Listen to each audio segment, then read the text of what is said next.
Good morning student, class 9। आज मैं आपको कृतिका का लेसन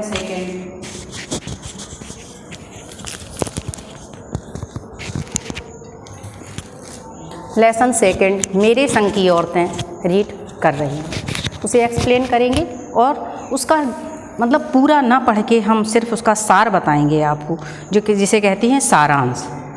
तो मैंने वर्ड मीनिंग यहाँ लिख दी हैं, आप लोग उसे समझ लें, देख लें। उसके बाद मैं आपको लेसन रीड करके समझा रही हूँ कि किस तरह से आपको ये लेसन, पहला लेसन था आपका इस जल प्रलय में, वो चैप्टर और उससे मतलब सिलेबस से निकाल दिया गया है, इसलिए आपका सेकंड लेसन मेरे संग की औरतें, वो मैं आपको एक्सप्लेन करूँगी आज। वर्ड मीनिंग ये है, आप स्क्रीनशॉट लेके अपनी लिख लें हैं, और आगे मैं आपको रीड कर रही हूँ लेसन। मेरे संग की औरतें ये मृदुला गर्ग द्वारा लिखी हुई एक आत्मकथा है। तो लेखिका कहती है कि लेखिका की कहानी स्टार्ट होती है उसकी नानी से। लेखिका की जो नानी थी वो जन्म से पहले ही लेखिका के मर गई थी, पर उनकी बहुत सारी कहानियाँ उनकी माँ उन्हें बताती रहती थी कि नानी ऐसा करती थी, नानी वैसा करती थी। तो लेखिका जो है उनकी कहानियाँ सुनती रहती थी और शायद इसी कारण लेखिका लोगों के लिए कहानियाँ लिखती थी। उनकी कहानियों से ही प्रेरित होकर लेखिका ने लिखना शुरू किया था। परंतु उसकी नानी की कहानी भी रहस्यमयी है। वह जीवन भर अनपढ़ और पर्दानशी रही, घर में ही रहती थीं, घर से बाहर नहीं निकलती थीं और पढ़ी लिखी भी नहीं थीं। परंतु उनकी नानी की कहानियाँ भी रहस्यमयी हैं। वह जीवन भर बिना पढ़ी हुई थीं, इस कारण उनको बाहर निकलना भी ज़्यादा नहीं था, घर में ही रहती थी। घर में जो लोग रहते हैं उनको क्या कहते हैं? पर्दानशी। पर्दानशी का मैंने यहाँ वर्ड मीनिंग आपको लिखा हुआ है। पर्दा करने वाली औरतों को पर्दानशी कहती है। उनकी शादी विलायती रंग से रंगे हुए व्यक्ति से हुई। जब उनके पति कैम्ब्रिज विश्वविद्यालय से बैरिस्ट्री पढ़कर आए तो उनका जो रहन सहन का स्तर था वो कहता था विलायती ही था, पर वे विलायती माहौल में ढले हुए थे। नानी उनकी थी उस माहौल में बिल्कुल भी ढली नहीं। तब भी नानी अपने अनुसार ही अपना जीवन जीती रहीं। उन्होंने अपनी पति की जीवन शैली का कभी विरोध भी नहीं किया, परंतु जब उन्हें अपनी मौज नज़दीक लगने लगी तब उन्होंने पति से कहकर एक प्रसिद्ध क्रांतिकारी प्यारेलाल शर्मा को अपने घर बुलवाया, और इस इच्छा से कि घर के सब लोग हक्के बक्के रह गए। उनकी जो इच्छा थी वो ये थी कि मैं अपनी बेटी की शादी किसी क्रांतिकारी से करूं, क्योंकि वे देश हित में कुछ करना चाहती थी। नानी ने प्यारेलाल शर्मा को कहा कि उसकी लड़की के लिए होने वाला वर कोई क्रांतिकारी हो, अंग्रेज साहबों का फरमानदार ना हो। उनकी इस इच्छा को, फरमानदार मतलब उनकी बात को मानने वाला, उनकी आज्ञा को मानने वाला, उसकी इस इच्छा से उसके बावजूद ख्यालों का अनुमान सहज रूप से लगाया जा सकता है कि उनके लिए क्रांतिकारी की तरह अकिंचन होकर जीना किसी दूसरे की तरह जीने से कहीं बेहतर था। अब लेखिका की माता क्या कहती? लेखिका की माता की शादी एक पढ़े लिखे होनहार युवक से हुई थी। उसे आज़ादी के आंदोलन में भाग लेने के लिए ICS की परीक्षा में बैठने से रोक दिया गया था। उसके पास पुश्तैनी धन भी नहीं था। इस प्रकार लेखिका की माता को मजबूर होकर अपनी माँ और गांधी जी के ख्यालों को अपनाना पड़ा। वे शरीर से इतनी दुबली थीं कि उनके लिए खादी की साड़ी को संभालना बहुत ही दूभर था। बहुत ही मुश्किल से वे उस साड़ी को पहन पाती थी। उनकी सास उनकी दुर्बलता पर मजाक किया करती थी, लेकिन लेखिका की माँ थी, वो ससुराल में पूरा रौब था उनका। उनके प्रमुख 2 कारण भी थे। कोई व्यक्ति रौब ऐसे नहीं बना पाता है कि मतलब हम कुछ करें भी नहीं और हमारा रौब बना रहे, हम किसी को अपने बस में कर सकें। जब हम कोई अच्छा कार्य करते हैं, लोगों का ख्याल रखते हैं, लोगों की बात को मानते हैं, उनकी भावनाओं को समझते हैं, तब जाके कहीं हमारे परिवार के ऊपर रौब बन पाता है। ससुराल वाले भी अन्य भारतीयों की तरह अंग्रेजों से प्रभावित थे। भले उनका लड़का खाली जेब क्रांति करता था, किंतु घर में दबदबा अंग्रेज भक्त ससुराल का चलता था। ऐसी स्थिति में घर में एक सिर फिरे लड़के की क्रांतिकारी पत्नी का होना परी कथा का रोमांच पैदा करता है। जिस प्रकार से परियों की कथाएं व्यक्ति को रोमांचित कर देती हैं, उसी प्रकार से उनका कहना था कि ये परी की तरह रोमांचित करने वाला था। लेखिका की माँ की शख्सियत जो वो प्रभावी थी, सुंदर, नाजुक मिजाज, ईमानदार, निष्पक्ष और गैर दुनियादार थी। इसलिए कोई उन्हें घर के सामान्य कामकाज में भी करने की नहीं कहता था। उनकी तो सलाह भर ली जाती थी, जिसे पत्थर की लकीर की तरह निभाया जाता था। उनकी सास ही नहीं, जेठानियाँ और स्वयं पति भी उनकी घर गृहस्थी का काम खुद संभाल लेते थे। माँ का जो व्यवहार था वो कैसा था? अलग स्वभाव की थी, विशिष्ट व्यवहार की थी। लेखिका की माँ आज़ादी का जुनून बहुत था, किंतु वे उसे अपने ही आज़ाद ख्यालों से निभाती थीं। वे आम भारतीय माँ की तरह बिल्कुल नहीं थीं।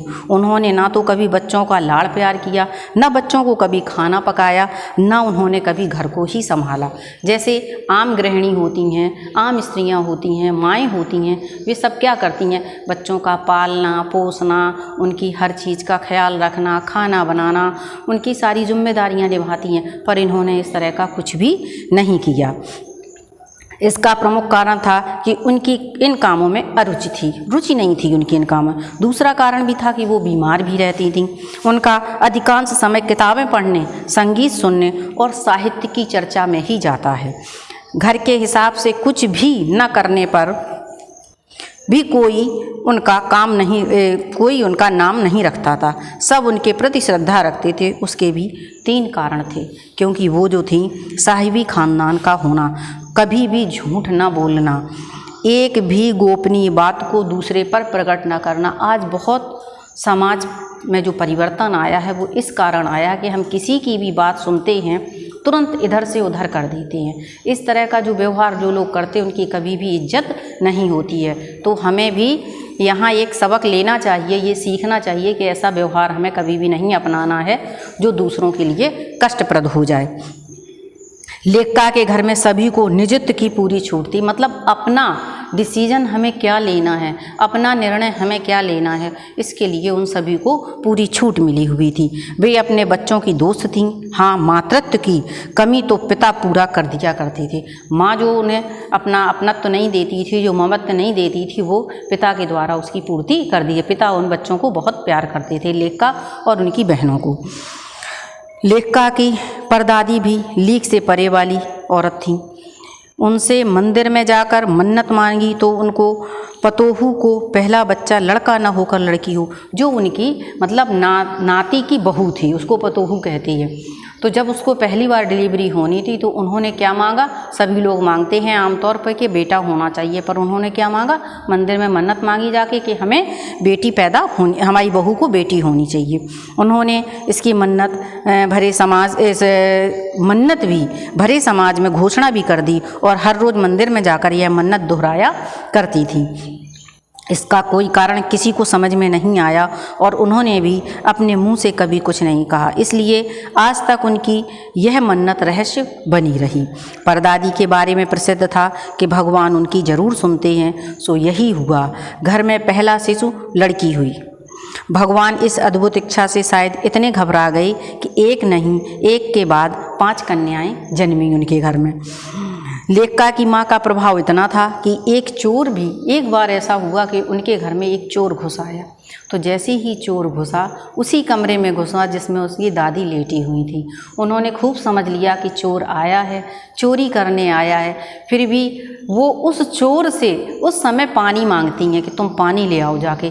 वो चोर हतप्रभ था कि हम तो आए यहाँ चोरी करने के लिए और ये जो है बुढ़िया ये हमसे पानी मांग रही है। फिर उसका भी रीज़न था, जब उसने वो पानी लाके उन्हें पिला दिया, उसके बाद उन्होंने कहा कि तुमने हमें पानी पिलाया है, इस रिश्ते से तुम हमारी कौन हुए? और फिर उन्होंने उससे रिश्ता बनाया। उस रिश्ते से उसका दिमाग परिवर्तित हो गया। बाद में उसने चोरी का जो प्लान था वो बाद में ख़त्म कर दिया। लेखिका की माँ का प्रभाव इतना था कि चोर भी उनके सामने पड़कर भला इंसान बन गया।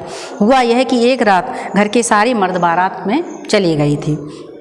सारी औरतें सज धर कर रत जगह मनाने को इकट्ठी हुई। नाच गाने और ढोलक के शोर में एक चोर घर में घुस गया। संयोग से वह उस कमरे में घुसा जहां शोर से बचने के लिए लेखिका की माँ सोई हुई थी।